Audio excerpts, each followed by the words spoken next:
মাদ্রাসায় ভর্তি হবা? তোমার মামা কোন ক্লাসে পড়ো তুমি?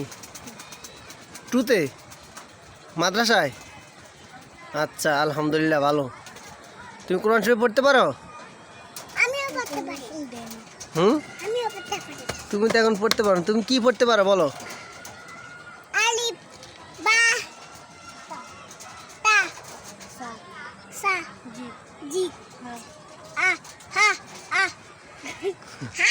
একটু কি পারো? আলহামদুলিল্লাহ, ভালো। আস্তে আস্তে পারবা, ঠিক আছে? নাচানাচি করো না।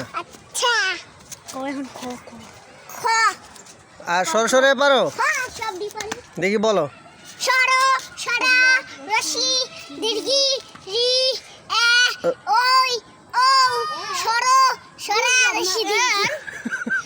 তুমি তো ভুল করছো মাঝখানে।